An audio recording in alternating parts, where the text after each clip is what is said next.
The Unrelating podcasts are meant to be for education and entertainment. They don't constitute a service or advice. For personal struggles, please reach out to a medical or mental health professional. Michelle, if you were to prioritize one thing in your life, what would it be? Well, I feel like there will be a collective eye roll here, but I have to say mental health, and not because that's my job, but because through my job, I've seen that when that is not prioritized, then all the other dominoes pretty much fall. It all starts with our mental health, I would imagine. That's probably one of the most underappreciated and important aspects of our lives. And one that people forget how much it affects everything else. Not everyone. Some people are very cognizant of how their mental health affects them day to day, but other people are going about life thinking, work and family, and those are important priorities. It's the same as with physical health. If you have a broken ankle, walking is difficult, and you can't just ignore that broken ankle, and that's going to make your day to day very difficult to not be able to walk. Yep, I agree.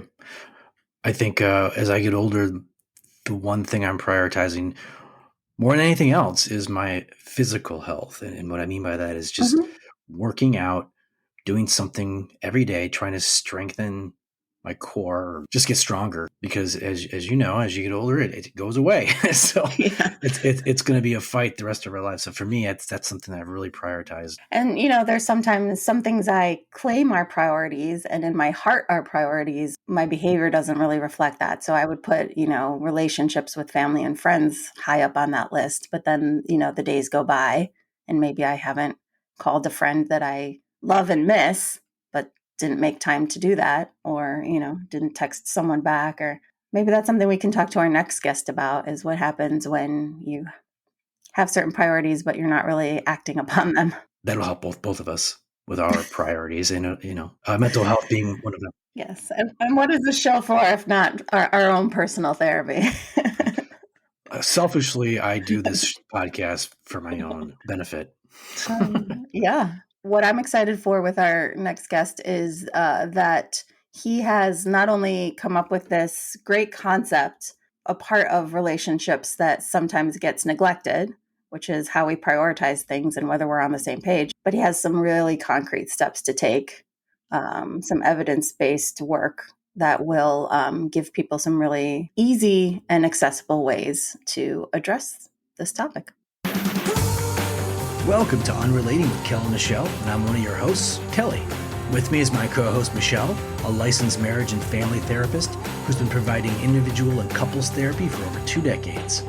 Together, we'll explore how we engage in relationships, why we do what we do, and what causes people to unrelate. Nick Brancato is a personal development coach, relationship strategist, and the author of the new book, Prioritize Us: Unlock Lasting Love with One Simple Proven Test. Welcome, Nick, to the podcast. Thank you so much for having me. I'm excited to be here. Yeah, thank you. Really excited for you to be here as well. What really drove you to get into this line of business, or what was your inspiration for writing this book? Great question. The book actually was born out of a crisis. So it came from probably the worst time in my life. My now wife was going through some serious mental health challenges. And for a long time, we could not figure out what was going on. She was having extreme paranoia to the point where she wouldn't eat food because she thought it would be tainted. She lost like 1/3 of her body weight. She was eventually having hallucinations and things like that. It has a happy ending. She's doing great now, but she was eventually diagnosed with paranoid schizophrenia.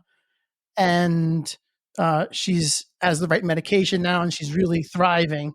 So everything has a happy ending. But during this worst time in our lives trying to figure this out, what happened is all our previous miscommunication struggles, really, they just kind of disappeared, and our arguments fell to the wayside because all of a sudden our top priorities were health and safety. And so career and things that were so important before became way less important. And this sort of realization sparked an aha moment. Like, if having the same priorities results in everything becoming easier, what happens if we apply this to the rest of our relationship? what do our other priorities look like? So I began by identifying and ranking 10 core life priorities. And I realized that these surface level issues that people argue about are often not the real thing that's going on. The real conflict comes from misaligned priorities or unspoken priorities. Mm-hmm. And so after I identify these 10 core life priorities that are a good starting point for anyone, and you can adjust those and make your own to work with the system too. But after you rank these 10 core life priorities, you rank them 1 through 10 Mm-hmm. alone, and then you compare them with your partners. And what results is you're able to get a total different score. And that shows you areas where you're aligned and areas where you're misaligned. And I tested this method in my coaching practice with a lot of couples and with every individual I could find and every couple I could find. And what I discovered was that there was just hidden misalignments everywhere. And people were learning how to communicate better simply by understanding their differing priorities. And so I saw how effective the system was, and I wanted to help as many couples as possible. So I decided to write the book. Wow. Amazing. I mean, it seems like people rise out of these stressful situations and they can actually create a positive solution to that. So it sounds like that's what you did. Michelle, do you have a question? So many. And I do want to get to the book, but yeah, talking about that period of time where you weren't sure what was going on, that so many people can relate to that, whether it's whatever medical issue of not having answers. And especially with a diagnosis like that, some people with that diagnosis do have prodromal symptoms where, they're coming out earlier and you kind of get a sense of what's going on. Sometimes it comes on suddenly and you don't know. And that's even more confusing. So the fact that led you to force yourself to reprioritize, and then you made something really great come out of it, is that in itself, I think, is a lesson. Mm-hmm. I didn't want to not capture that piece. Thank you so much. You mentioned, I think I read it, that you were a Microsoft systems engineer, or maybe you still are. It sounds like you really took your background and you applied that. First of all, describe what is a Microsoft systems engineer. What do you do? How does that impact? How do you apply that skill to this book? Sure. So I began my career as a Microsoft systems engineer, working on computer systems, designing networks, setting up communications between different technologies. And I was also a teacher, and I have a master's degree in education. So I've been teaching since I was 17 years old. I taught adults computers at night to start. Mm-hmm. And Wow. so I've been teaching and doing computers with systems engineering for a long time. And those two things sort of are my passions. And the merging of the two, teaching and decision making, Mm-hmm. led me to play poker. And I was actually a professional poker player. Wow. And I taught for the World Poker Tour, their boot camp division. And I taught high stakes decision making under pressure and Mm-hmm. mindset management. Okay. Ooh. And as I was teaching poker players how to play poker better and make better decisions, what I realized was that the mental part of the game was as important, if not more important, than the strategic side of the game. Mm-hmm. And what really affects you at the table is what's going on away from the tables that impacts your ability to make decisions. And in poker, you're playing for 10, 12, 14-hour days, multiple days in a row when you're playing these big tournaments. Mm-hmm. And so if anything is going on away from the table, it's going to impact your play in a negative way. So what I ended up doing was a lot of relationship coaching as well, working with people on their relationships off the table. And eventually that led to couples coaching and some dating coaching for singles who have the opposite distracting problem. And that led me to work a lot with couples and eventually transition to doing that on a much more full-time basis. And I still work with individuals, of course, doing professional development coaching, just helping people achieve their goals, whatever they may be, faster, more efficiently. Mm-hmm. Yeah, and I love the universality of the human condition, because we just last week our guest was a professional athlete who was talking, and we were talking a little bit about sports psychology and how important the mindset is. And now we have someone totally different career, but same kind of concept. That's fantastic. I used to play poker with my buddies quite a bit, and I tell you, I love it, but it is really mentally grueling. And we would play up, we'd start at 6 or 7 and play till midnight. Yeah, you're exhausted, but it's such a great mental exercise. And you know this, you're a professional, so I should be picking your brain about some of my poker I was going to try and get some advice strategy. here. Exactly, exactly. And I've learned actually, Nick, patience. And you know this, Yes. patience is a key. I tend to, if you get too, well, that's a different podcast, but patience has been the key for my poker. Let's get back to the book, though. You talk about couples experiencing priority drift. Can you define what that is and how couples can prevent it? Sure. Priority drift occurs when couples don't check in with each other about their priorities. Many couples never discuss priorities at all. Mm-hmm. And when people do discuss them, it's often in the beginning of their relationship or before a major life change or transition. And so these priorities go unchecked for a long time, very frequently. And what happens is your priorities drift away from each other. So when two people meet, maybe they're young and they're both prioritizing their careers. And then as things move on, one starts to prioritize relationships more, safety more, health more. They're looking to start a family. Mm-hmm. Maybe the other person is still prioritizing their career. They don't realize this shift has occurred in their partner. I have one couple that I've been working with that's a same-sex marriage that just had a baby. And they've been together for a few years and they're doing really well with the baby. But what's difficult is that they were prioritizing completely different things in the beginning of their relationship. Mm-hmm. So first, their priorities were the same. And then all of a sudden, one of them started to realize that there wasn't much time left to have a child, and their priorities shifted. And this shift happened gradually, and they didn't discuss it necessarily.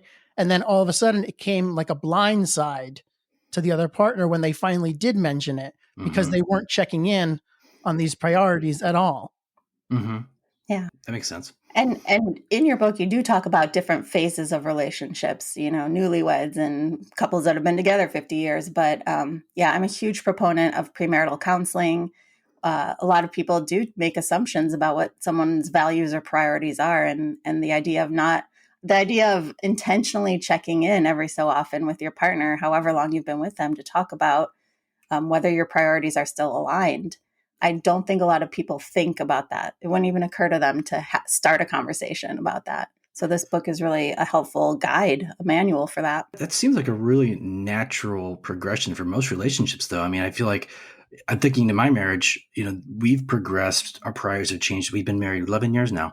And it seems like there's been a progression in terms of what we prioritize in our lives. And now I think it just seems a normal thing. But to your point, it is important to acknowledge those different changes. Otherwise, they could become problematic, I would imagine. Yes. And sometimes, like in your marriage, couples are sort of headed in the right direction. They're directionally correct. Maybe their priorities are even changing at the same pace in the same way. That does happen sometimes. But a lot of issues can happen when you're too aligned sometimes, because then you have blind spots in your relationship. So if you're both focused on the same 3 top things, like your relationships with your children, your personal growth, and your career, then other things might fall to the wayside because you're both focused on the same things. You have a blind spot.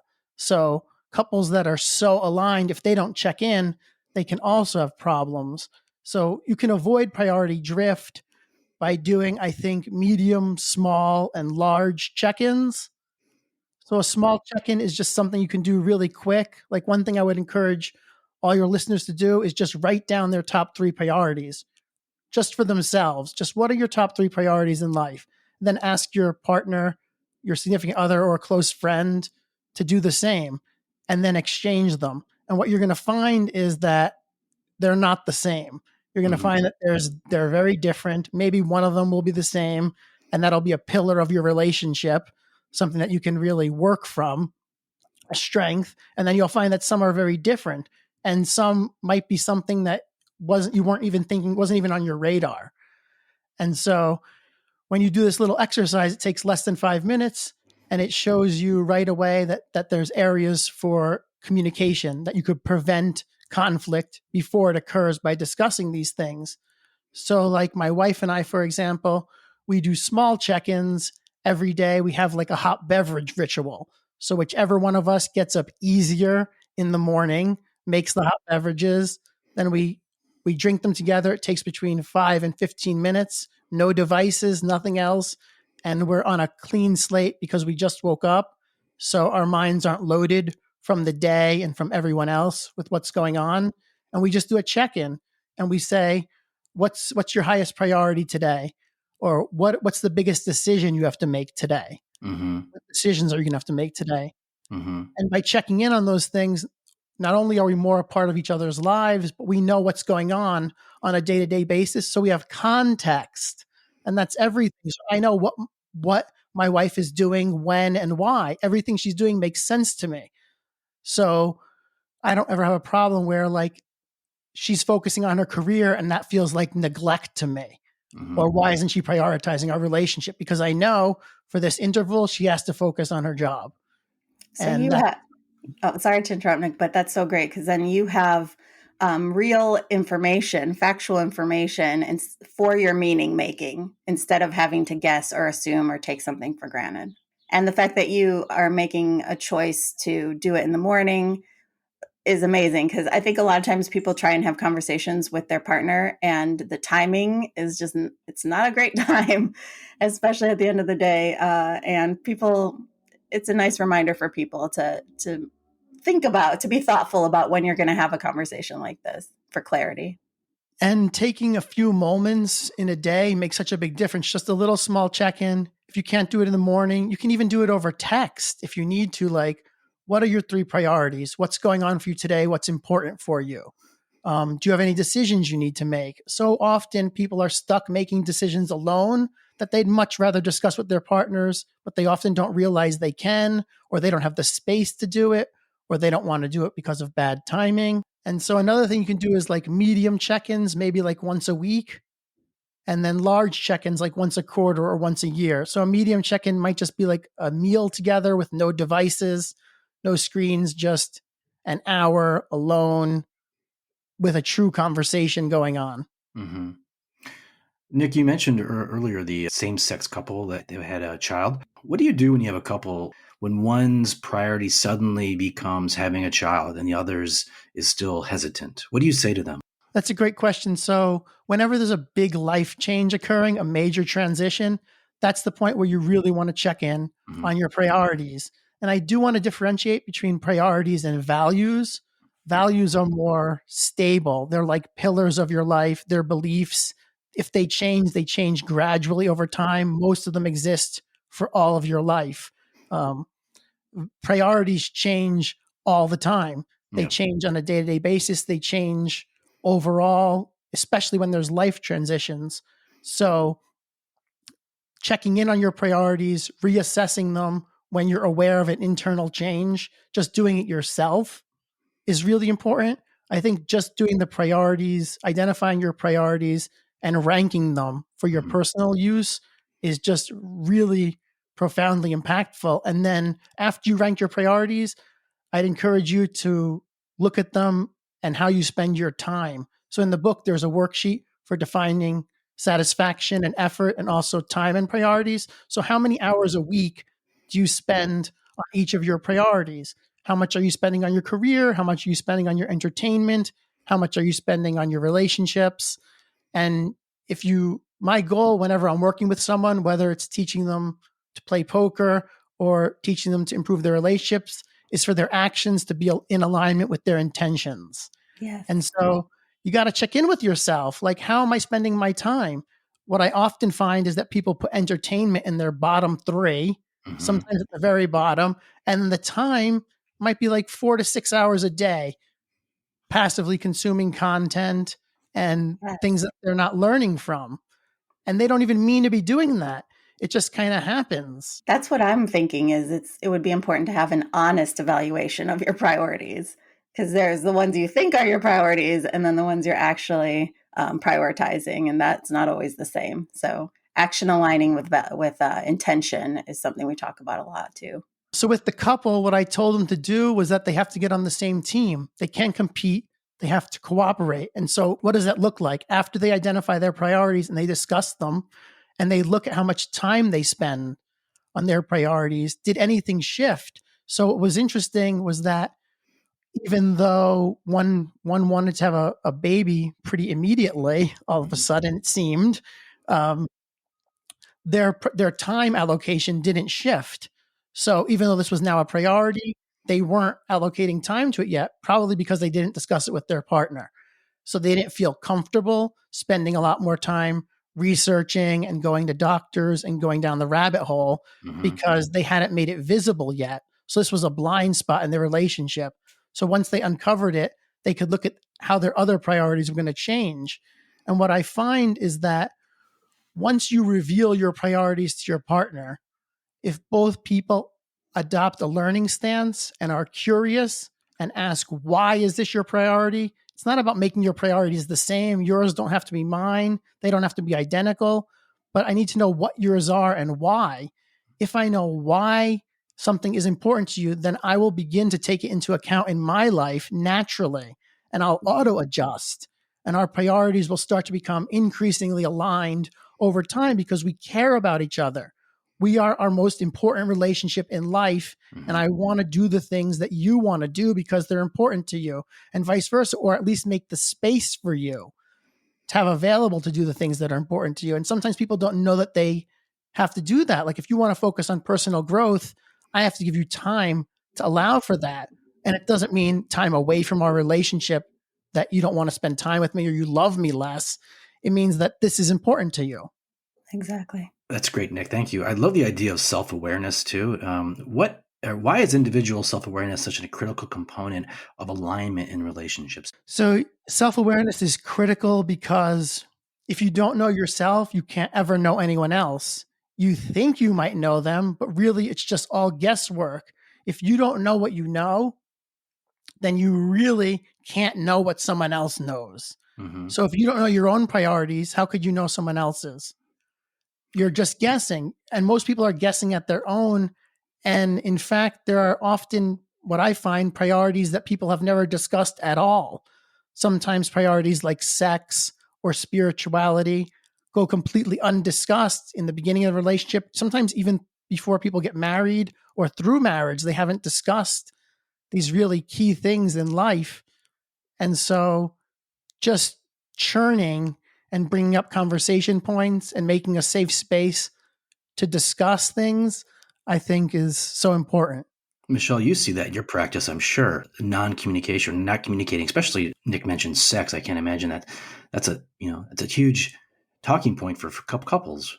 Yeah. It can be a biased sample because the people coming to therapy are acknowledging something's not working in the relationship. But, I think a lot of people either don't want to accept, I don't know if you feel this, Nick, or, accept but don't know what to do with the fact that as your relationship grows, it also changes. You change as an individual, the relationship changes, and this drift that you're talking about happens on multiple levels. And a lot of times couples they forget that you do need to talk about these different things that happen as time goes on. Your relationship 20 years from now isn't going to look the same as your relationship does now. And I don't know what it is, whether it's the reluctance, Nick, maybe or just, it's like blissful ignorance, maybe. I don't know. I think that people don't know and nobody teaches you that relationships are a dynamic recalibration process, and that what you're committing to Yes. what you're committing to is that we're both going to change, and we're going to change in different ways. We're not even necessarily going to change together, but we're going to change and we're going to adjust. We're going to adapt. We're going to grow and we're going to thrive together. And that's what you're committing to. You're not committing to this static image of a person. I want you to be who you are now forever. And that's Right. who I married. And you can't change because that's what I married. You said you were this, and 20 years later, and you're not this anymore. And that's unacceptable because that's not the man that I married or the woman that I married. And people treat it like it's a static one-off decision. And really it's this dynamic equilibrium recalibration process where you're not trying to be equal in every way. You're trying to achieve equilibrium, not balance. And there's a really big difference. Balance is unsustainable. It's a temporary state, but equilibrium is sustainable. Equilibrium is where things are in a state where they're self-sustaining. They feed each other. And what you want, I think, in any relationship is for it to be mutually beneficial and long-term sustainable.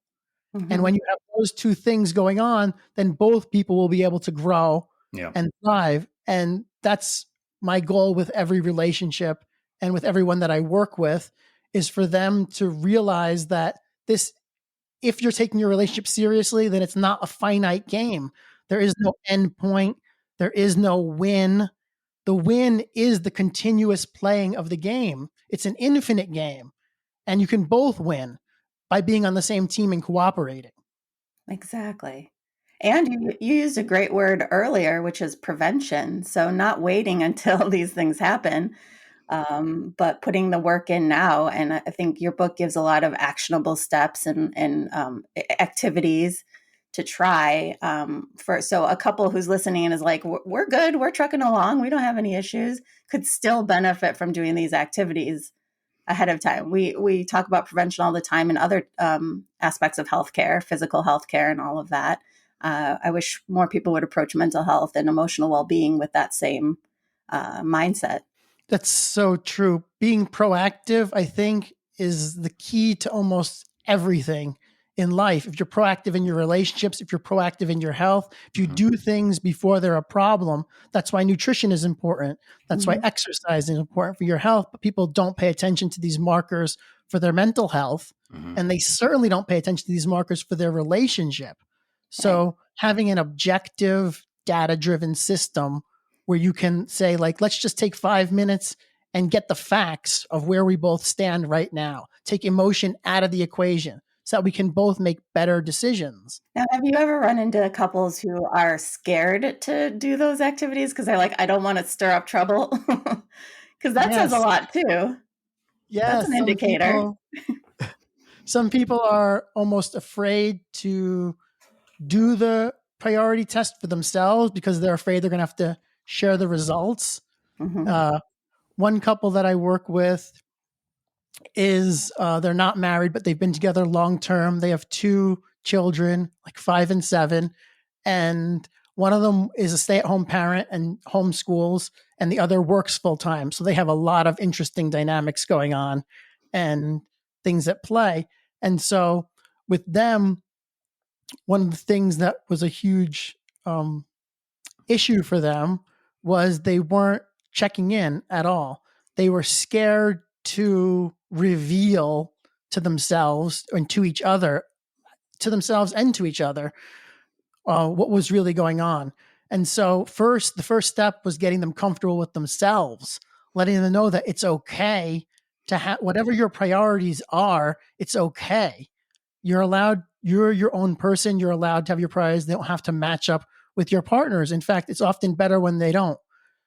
In the TDS test, the total difference score, you can get a 0 to a 50.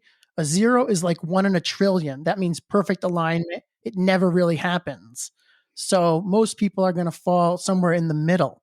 And once you can take the time to be comfortable with yourself, they were working on their relationship, but they weren't thriving because they were working on the wrong things. They would have a lot of conversations, but they were about surface level issues. They were trying to work through them. They obviously both love each other and care for their families, and they want a lot of the same things. They have tremendous overlap in values, but their priorities were completely undiscussed. And so when they did finally take the test and they did have differences with them, I encourage them to start with their overlap. So start with the pillars of your relationship, start with your strengths, and talk from there. So why do we have relationships as so important for both of us? Why is health and safety so important to both of us? And so it could be important, but for different reasons. But that's a pillar of the relationship. And then look at your differences. Then examine, okay, why Why is this different? Why is this important to you, but not important to me? Oh, I didn't understand that about you.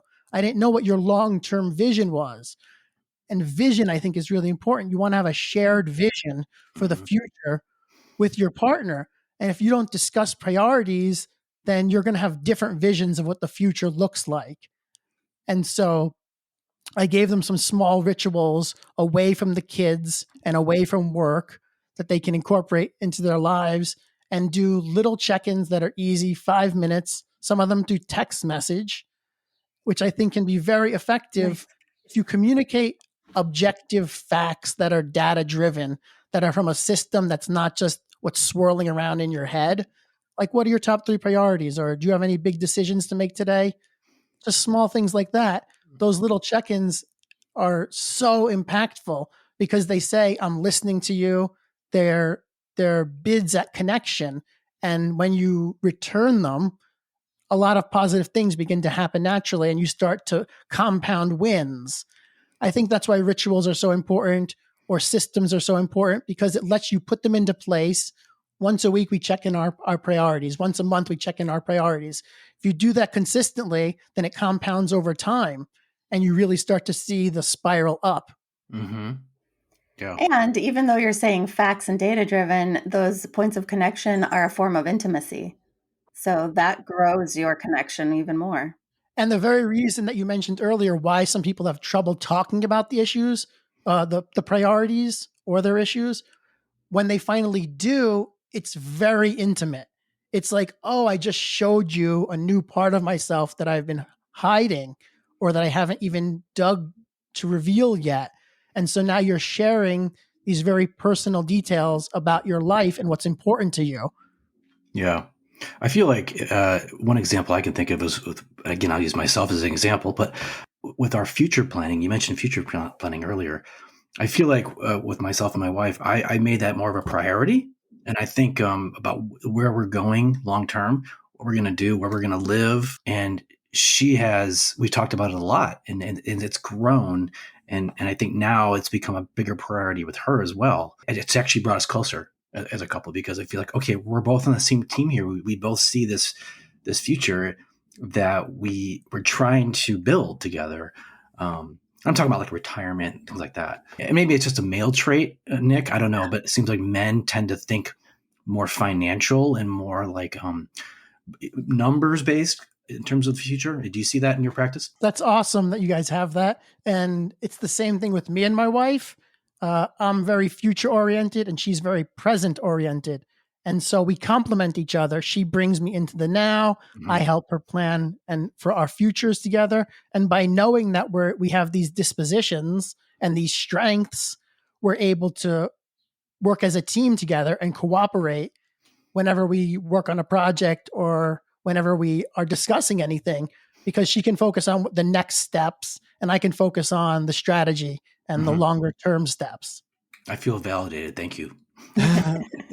In my practice, I do find that partners often differ in this capacity, not always male, female, but it does kind of trend that way, it seems to me. But I'm very hesitant to say, but it certainly seems that men are more prone toward being future oriented, I think, and women are more present oriented. I don't know if that's what are your take on those things? Yeah, I mean, I think always I'm thinking of the macro level messaging, and when men are being told they have to be providers, then that is an element of Mm-hmm. Yeah. of having to be a provider. Yeah. Absolutely. Men have to build for the future Right. traditionally and account for resources. Mm-hmm. Women have to historically tend to critical day-to-day tasks that, like, if they fall to the wayside, everything might fall apart, like taking care of a child or things like that, food. Mm-hmm. Yeah. It's in our genes, I guess, going back thousands of years. I remember I used to see a therapist years ago, and she always told me I wasn't being present. And I could never quite figure out what she was meaning until one day it clicked. And I've learned how to be more present, which I think has helped with my current present. What was the aha clicking moment for you? I just realized that I kept thinking about the future. I kept thinking about what am I doing tomorrow? What am I doing? I think I was so obsessed with it, and it really affected my previous relationship. So she brought me back, and yeah, maybe she just she shook me really hard one time. I can't remember, but She bopped you with a foam bat. right. You had one of those old school therapists. On the same topic, Nick, what guidance or advice would you give couples who are currently going through a separation or divorce and listening to this podcast? Wow, that's a great question. So if you're currently in the process of ending your relationship or winding it down or transitioning it to a new phase where maybe you were romantically involved and now it's more of a friendship situation Or co-parenting. or co-parenting situation, which is Yeah. very, very common, I'm sure. Yeah. So in that situation, your priorities are certainly shifting, and I would check in with your partner. You likely have new pillars, like in the instance where there's children, that becomes a staple that you can work from as a talking point. You can always go back to the children. It's about them. It's about them, which some people do naturally.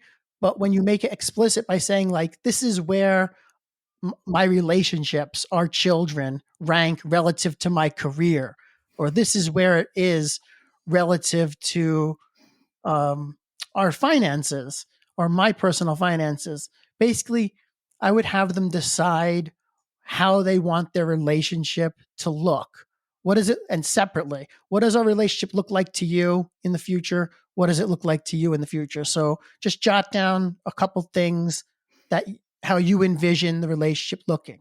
And then we compare. We say, I'd love to have a relationship where we saw each other twice a week to pick up and drop off the kids, and that was it. And the other person says, well, I'd love for us to do one family activity a month or a week. And I'd help them put together some SMART goals for the relationship. Mm-hmm. So, SMART goals, a lot of people have talked about, they're just specific, measurable, achievable, relevant, and time bound. Mm-hmm. So, you just set up some goals that are very clear cut to both people.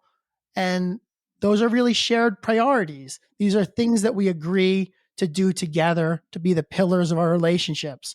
And what they turn out to be is they're just fancy check ins with each other, whether you're transitioning with the kids and you're telling what's going on in each kid's world to catch up each other, or whether you're sharing with each other what's going on in your lives so that you can continue. Probably the trickiest situation that happens is when kids aren't involved because they don't have that pillar to turn to all the time.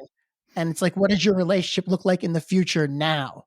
Yeah. So those are trickier because people are often very close. They've been in romantic relationships for long times. Sometimes they consider each other best friends. And so what does our relationship look like in the future? And how does that impact other potential relationships in the future? Like, you can anticipate these changes that are going to occur. You can anticipate potential conflict way before it ever happens. Like, okay, we want our relationship to look like X. How does that look when one of us starts dating someone else? How does that look when someone else is in a long-term relationship? Does our relationship change? Is this sustainable? Is it long-term? Is it mutually beneficial? Those are the real things that I want to ask myself and challenge them to ask, because so many people cling to relationships because of history, and they think they need the relationship. They can't, quote, imagine their lives without this person. Well, that's because you haven't had your life without this person in quite a while. So it's not that easy to imagine unless you have a very good imagination, which most people struggle with because Yeah. they don't practice. They don't practice envisioning the future, often doing visualization exercises and really deciding what you want the future to look like before you move forward, I think is so important during any life transition, especially during a breakup. Yeah. Yeah. Yeah. And then two themes we've been talking about, which are self-awareness and aligning your actions with your intentions, especially when it comes to ending a relationship or co-parenting. A lot of times we say our priority is, having a healthy co-parenting relationship for our kids, but then our actions are, getting defensive or fighting or making things more difficult for the other person. And so I think both what you were saying of having those conversations and future planning and being on the same page about what you want it to look like. And then also what you were saying about checking in and not having it be a one-off conversation where, okay, we decided this is what it's going to be, and not talk about it for 10 years.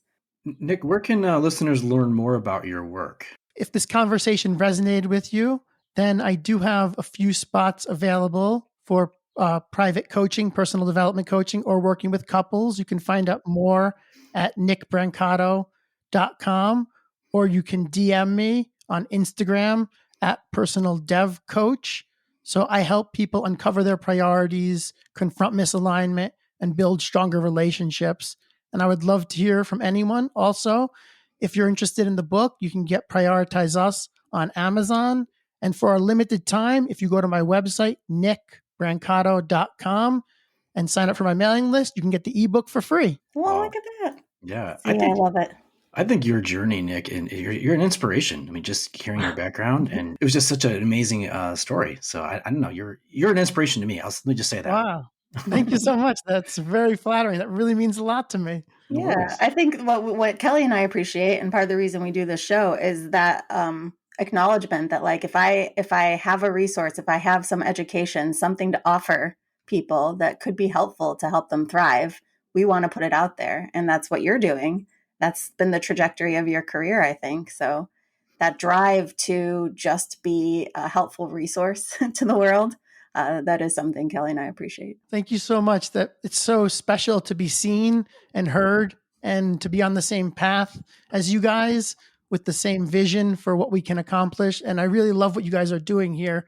I think it's so valuable, and high quality content like this is rare and it's necessary for so many reasons, especially in the mental health space. Mhm. Like that just resonates with me beyond belief. Yeah, I know. I told Kelly I wanted to pick your brain about your opinions on the whole, wellness trend and, the backlash to that trend that's now happening. But yeah, that's something I love about the book too that you wrote, which is not just here, let's talk about this concept. It's like, here's some actionable steps you can take based on this concept. And that's where, at least in therapy, clients sometimes get stuck is like, okay, I get it. I'm aware. Now what? And especially the idea that you could do something in 5 minutes that could be so helpful, because a lot of people get overwhelmed with adjusting or changing, and they say like, oh, that would take too much, I give up already, I give up before I even start. But when we as practitioners keep reminding them, you could do this in 30 seconds, you could do this in 5 minutes, and imagine the payoff with that little commitment of time.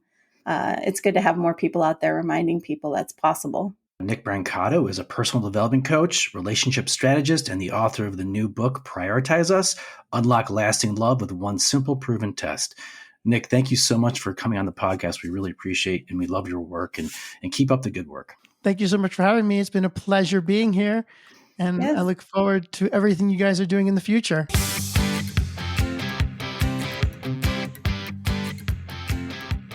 Well, that was a fantastic conversation. Yeah, I have a new poker buddy. I do feel a vibe. I have that matchmaking vibe. I feel like you two would be fast friends. No, but I would love to also have more time to talk to him. It felt like we were going fast because there was just so much interesting things to cover. But what I don't want to get lost in everything that we talked about is just how approachable his perspective is. Like what he's talking about, the total difference scale, and really intentionally talking to your partner about what your priorities are and how they've changed. I'm hoping people will take that seriously and go and take the steps that he's recommending. As I'm listening to him talk, I was obviously thinking about my current situation, what our priorities are. Certainly, it's changed over the years too, right? I mean, since I can think of earlier in our relationship to now, those priorities have changed. And I mentioned in our conversation about just thinking about future planning and how that's become more of a priority for me. And then that has become a priority for my wife too. So yeah. And this idea that not waiting until it becomes a problem, if you can, having some kind of early intervention or prevention efforts on your part. Because I can see a pitfall of if everything is going well in your relationship, you probably are less likely to check in about those things. So it's a Mm-hmm. double-edged sword. Maybe you're saying we're trucking along, everything's great, but to me, you might be even more likely to ignore signs or not think to discuss these sorts of priority changes in your life because you're like, we're good. Yeah. This is one of my favorite parts of psychology or mental health. What like I'm always looking for what's the biggest bang for your buck in terms of intervention, whether Mm-hmm. that's as a therapist or what you're doing on your own, any homework or exercises you do for yourself. And what Nick was talking about is one of those huge bang for your buck. Like the amount of time and investment you put into these exercises has such a huge payoff. So you Mm-hmm. could spend 5 minutes a week having a conversation and the payoff could be so great for your relationship. So a lot of people who don't want to try these activities or feel some kind of reluctance or whatever, I would encourage them to think, like if there's even a chance that this could work, forget like wanting to overhaul your life. But if you're like, if something good can come out of this and I'm only committing 5 minutes to this, why not try it? I want people to get a little bit more open to the idea of trying these things, especially when you can get Nick's book and he'll walk you through exactly how to do it. I mean, you're getting a manual, basically. You're getting a blueprint to say, do it this way and have this conversation. And it's most of the work is done for you. So I'm not trying to be Mm-hmm. unrealistic here or be overly, effusive about his work. But I see an opportunity that I hope people will take seriously. Oh, and I think simplifying it is key, right? I mean, Right. ultimately, make it as easy for people as possible to do the work, and they'll do the work. Okay, it's that simple. Yeah. And well, hopefully, but You'd think, right? That's like the opposite story of my life. what advice would you give, he give, or you give for people whose priorities slash values change significantly? I can think of one example where people's maybe religious or political priorities change over the Hmm. course of their relationship or over the course of several years. We're seeing that now, with couples. Yeah. And I don't think that's as simple. It's not like one conversation. Both parties in that situation have to have an honest conversation. I'm thinking of a couple I know that like their marriage actually ended because one person they seemed to be aligned that they wanted to have kids, and then one changed their mind and no longer wanted to have kids, and that ended up ending their relationship because they couldn't, align their priorities in that way. That's devastating, right? Because that's talk about feeling blindsided. That's a major change. And so I always wonder, had they been having conversations about doubt creeping in, or I'm feeling differently about this, maybe there would have been an opportunity. So my only suggestion would be to start talking about these things early. As soon as you are aware that something Right. in you has changed, Yeah. um, do yourself and your relationship the favor of bringing it up and trying to have a conversation about it. Maybe another source of support, whether that's therapy or something to facilitate that conversation, because that can be hard. But then what happens is we avoid it and then we end up in the place we just talked about. So based on that, then I've heard people have a first date, and one of the first things they talk about is having kids. Like someone's priority is having a kid, Yeah. and then maybe that should be the first thing you talk about because it seems like that's an important little detail you might want to share with this potential partner Hmm. in the future, and because they may not want kids. All of those things. Again, I know I keep talking about premarital counseling, but this idea of like if you are starting a relationship with someone, there are major life categories that you really need to know where they stand on. And that is about values, but it is also about priorities. And I like that Nick made the distinction between the two. They're not interchangeable words. And you bring up finances, kids, where to live, how to live, who to love. Like there's so many levels to a relationship that you can't take for granted. On paper, my Mhm. husband and I should not have worked and nobody would have put us together. And that's not what happened. But We make a lot of assumptions about whether someone is aligned with us based on the little we know. Had we just gone off of like, oh yeah, that's a terrible match, Mm-hmm. then we wouldn't be where we are. I think this has been a great conversation. I'm really happy we met with Nick. Best of luck to him with his book. If you're struggling with family, friends, or coworkers, in a bad relationship and wondering what to do, or you want a relationship and to set yourself up for success, then we want to talk to you. So make your appointment on Unrelating. To be a guest, ask a question, or recommend a topic, drop us an email at theunrelatingpodcast@gmail.com. And be sure to follow us on Instagram or Facebook.